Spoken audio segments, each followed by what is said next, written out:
Welcome to the Techmeme Ride Home for Monday, February 27th, 2023. I'm Brian McCullough. Today, Snap wants to go the route of the movie Her with a personified chatbot inside of Snapchat.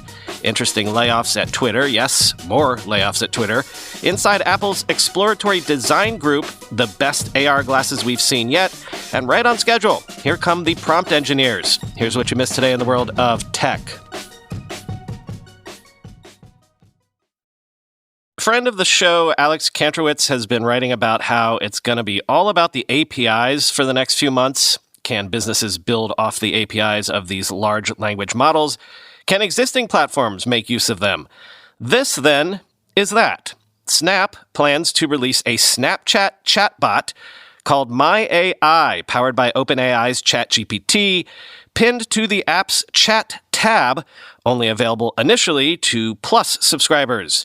Quoting The Verge, the goal is to eventually make the bot available to all of Snapchat's 750 million monthly users, CEO Evan Spiegel tells The Verge. The big idea is that in addition to talking to our friends and family every day, we're going to talk to AI every day, he says.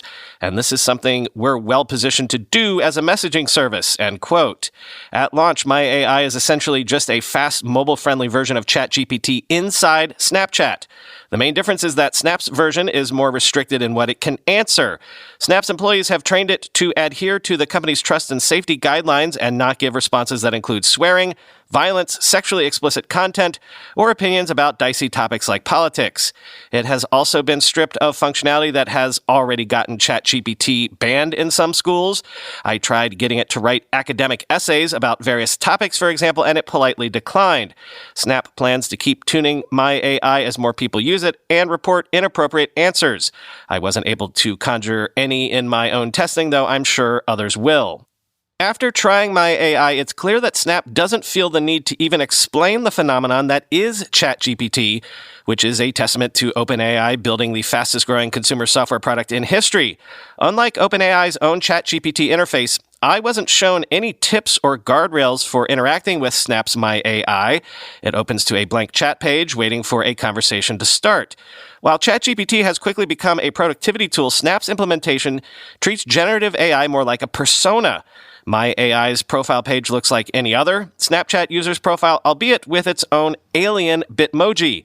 The design suggests that My AI is meant to be another friend inside of Snapchat for you to hang out with, not a search engine. My AI will likely be a boost to the company's paid subscriber numbers in the short term, and eventually it could open up new ways for the company to make money, though Spiegel is cagey about his plans. Snap is one of the first clients of OpenAI's new enterprise tier called Foundry, which lets companies run its latest GPT 3.5 model with dedicated compute designed for large workloads. Spiegel says Snap will likely incorporate LLMs from other vendors besides OpenAI over time, and that it will use the data gathered from the chatbot to inform its broader AI efforts. While My AI is basic to start, it's the beginning of what Spiegel sees as a major investment area for Snap and, more importantly, a future in which we're all talking to AI like it's a person, end quote.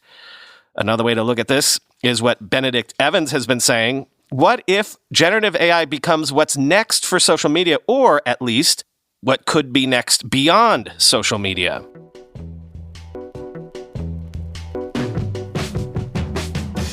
Reports over the weekend that Twitter laid off well above 50 staff members, which is not really a big number in this era of big tech layoffs, but given how stripped down Twitter staff already was, it is notable. And also notable that those leaving include Director of Product Management Esther Crawford, who had made a big play to become Elon's chief lieutenant at the new Twitter and had been the subject of fawning press coverage. Also departing, Review founder Martin de Kuiper.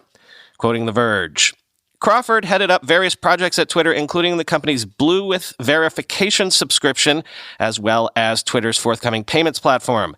Alex Heath of The Verge confirmed Crawford and most of the remaining product team were laid off this weekend, leading to speculation that Twitter's owner Elon Musk may be about to install a new regime at the company. In a recent interview, Musk said, I need to stabilize the organization and just make sure it's in a financially healthy place in that the product roadmap is clearly laid out, before guessing that before the end of the year would be a good time to find a replacement for himself as Twitter CEO. During her time at Twitter, Crawford emerged as one of Twitter's most prominent product managers under Elon Musk's leadership, and notably tweeted a picture of herself on the floor of Twitter's office in a sleeping bag and eye mask. When your team is pushing round the clock to make deadlines, sometimes you hashtag sleep where you work, the tweet reads.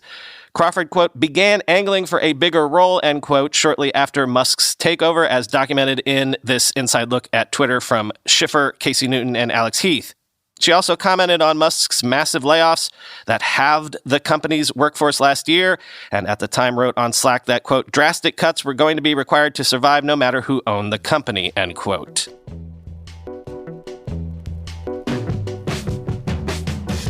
Google announced a bunch of new features for Android, Chrome OS, and Wear OS, including fast pair support for Chromebooks, Keep shortcuts, and Wear OS accessibility modes.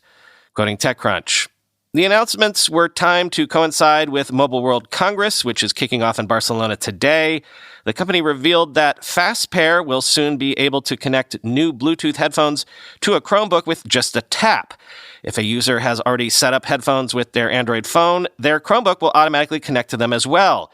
Google didn't provide specific information about a release window for this update, but noted that it will be rolling out soon.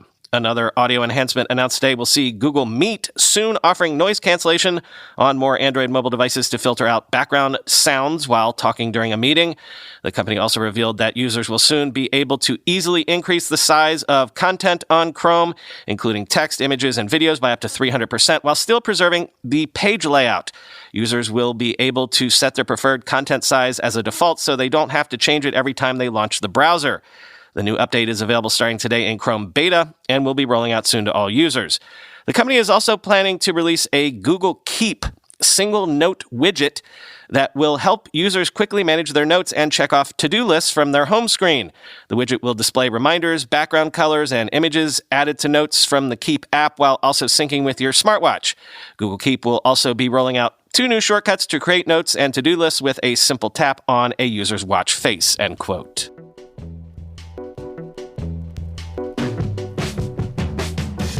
Remember last week we heard about that project to bring glucose monitoring to the Apple Watch?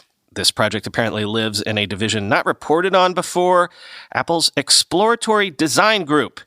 In his weekly newsletter this week, Mark Gurman has some more deets on this division.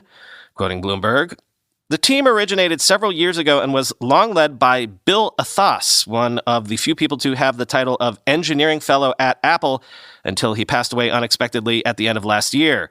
Athos was seen by the late co-founder Steve Jobs and current Chief Executive Officer Tim Cook as one of the brightest engineering minds at the company. The XDG team sits within Apple's Hardware Technologies Group, led by Senior Vice President Johnny Srouji, and works at a building known as Tantal 9, right outside of the Apple Park spaceship-shaped ring. The Exploratory Design Group operates as a startup within Apple and is made up of only a few hundred people, mostly engineers and academic types. That's a far cry from the many hundreds of people in the Special Projects Group, which is focused on Apple's self-driving car, or the more than 1,000 engineers in Apple's Technology Development Group, the team building the mixed reality headset. Beyond the glucose work, XDG is working on next-generation display technology, artificial intelligence, and features for AR/VR headsets that help people with eye diseases. The team originally came together under Athos to work on low-power processor technologies and next-generation batteries for smartphones, efforts that continue. Like Alphabet's Moonshot team and those at other Silicon Valley companies, the XDG staff is given vast financial resources and headroom to explore countless ideas. The members have a different remit than the engineering teams churning out new iPhones, iPads, and Apple Watches annually. Instead, they're instructed to work on projects until they can determine whether or not an idea is feasible. The unit is even more secretive than Alphabet's X, but it's not a pie-in-the-sky operation. It has already had breakthroughs that made their way into Apple products. Many of the chips and battery technologies developed by XDG have been shipping for years in iPhones, iPads, and Macs. While the team operates as a startup, it's still compartmentalized like any other Apple division. People working on one project within XDG aren't allowed to communicate about their work with other members of XDG that are assigned to different projects, end quote.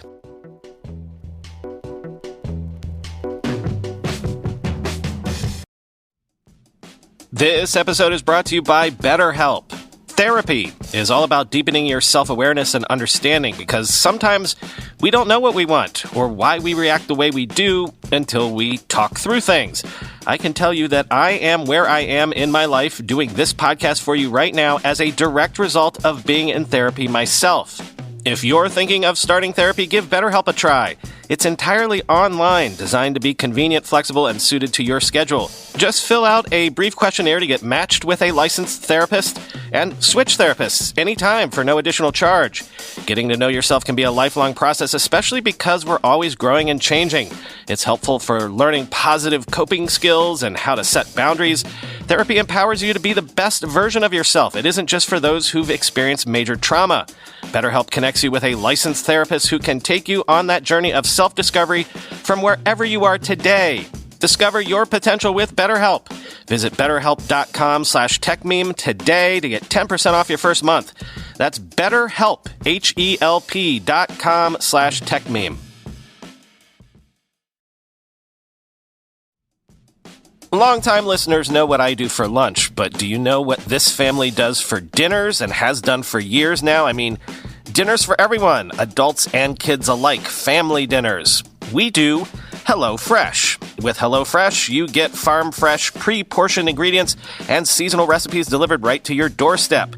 Skip trips to the grocery store and count on HelloFresh to make home cooking easy, fun, and affordable. That's why it's America's #1 meal kit. HelloFresh now has 40 weekly recipes to choose from, so you can say bye-bye to your recipe rut and treat yourself and your family to exciting new flavors every week.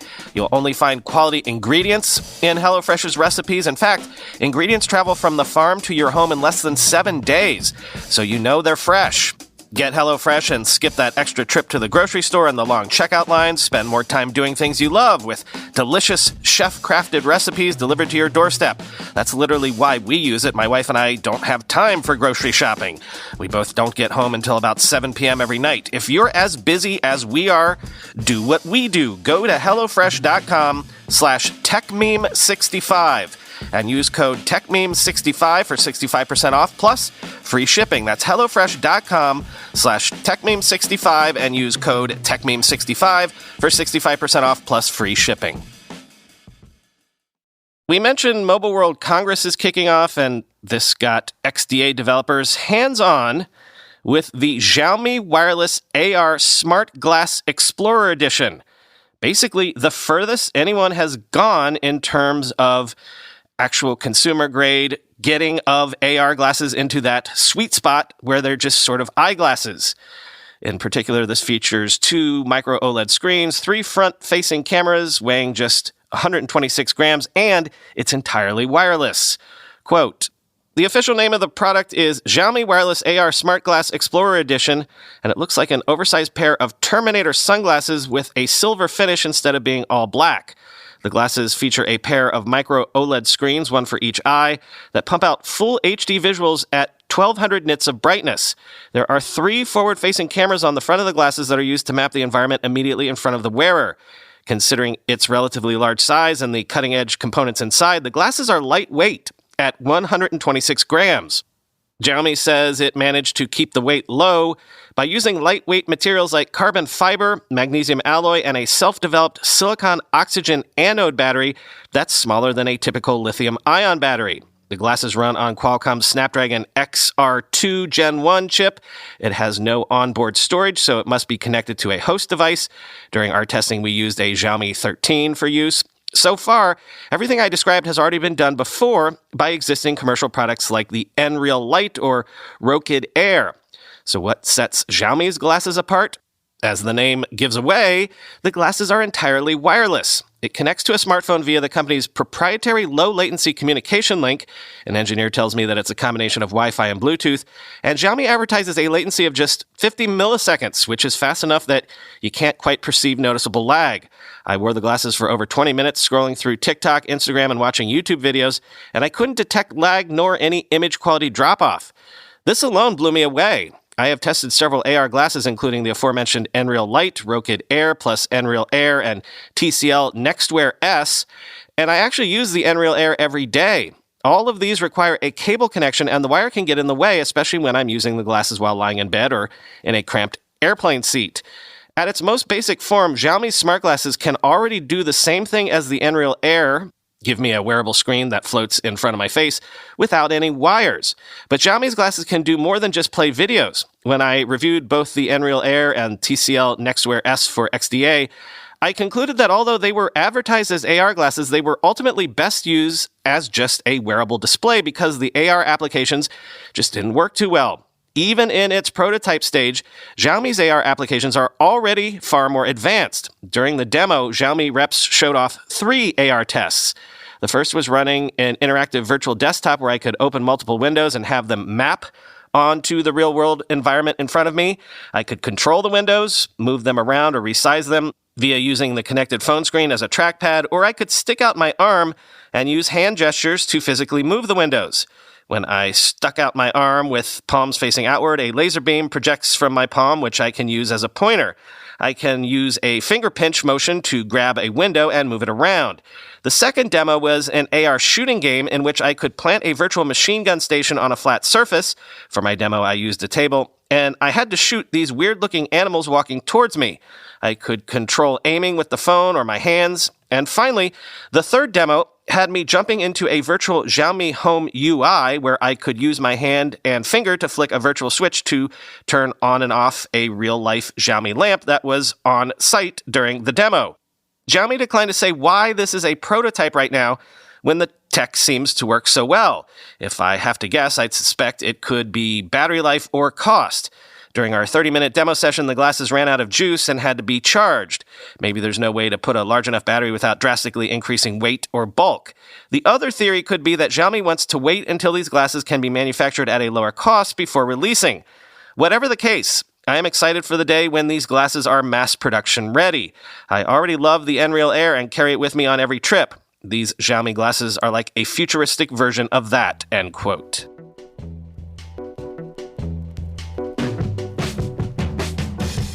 Finally today, you knew it was coming.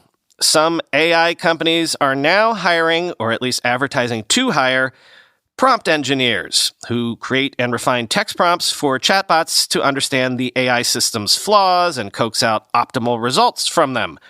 And they make pretty good money, too.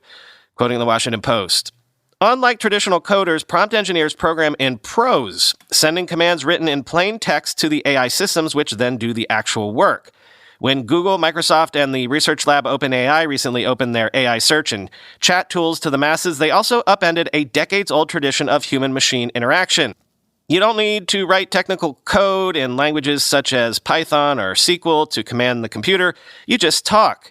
The hottest new programming language is English," Andrej Karpathy, Tesla's former chief of AI, said last month in a tweet. Prompt engineers such as Goodside profess to operate at the maximum limits of what these AI tools can do, understanding their flaws, supercharging their strengths, and gaming out complex strategies to turn simple inputs into results that are truly unique. There are people who belittle prompt engineers, saying, "Oh, Lord, you can get paid for typing things into a box," Willison added. But these things lie to you. They mislead you. They pull you down false paths to waste time on things that don't work. You're casting spells, and like in fictional magic, nobody understands how the spells work, and if you mispronounce them, demons come to eat you, end quote. Prompt engineers, Karpathy has said, work like, quote, a kind of AI psychologist, and companies have scrambled to hire their own prompt crafters in hopes of uncovering hidden capabilities. With each request, Goodside said, the prompt engineer should be instilling in the AI a kind of persona, a specific character capable of winnowing down hundreds of billions of potential solutions and identifying the right response. Prompt engineering, he said, citing a 2021 research paper, is most importantly about constraining behavior, blocking off options so that the AI pursues only the human operator's desired continuation. It can be a very difficult mental exercise, he said. You're exploring the multiverse of fictional possibilities, sculpting the space of these possibilities, and eliminating everything except the text you want, end quote. Some creators now sell their prompts on marketplaces such as PromptBase, where buyers can see AI-generated art pieces and pay for the list of words that helped create them. Some sellers offer tips on prompt customization and one-on-one chat support. Roughly 700 prompt engineers now use PromptBase to sell prompts by commission for buyers who want, say, a custom script for an ebook or a personalized motivational life coach. The freelance site Fiverr offers more than 9,000 listings for AI artists. One seller offers to draw your dreams into art for $5. But the work is becoming increasingly professionalized. The AI startup Anthropic, founded by former OpenAI employees and the maker of a language AI system called Claude, recently listed a job opening for a prompt engineer and librarian in San Francisco with a salary ranging up to $335,000. Must have a creative hacker spirit and love solving puzzles, the listing states, end quote.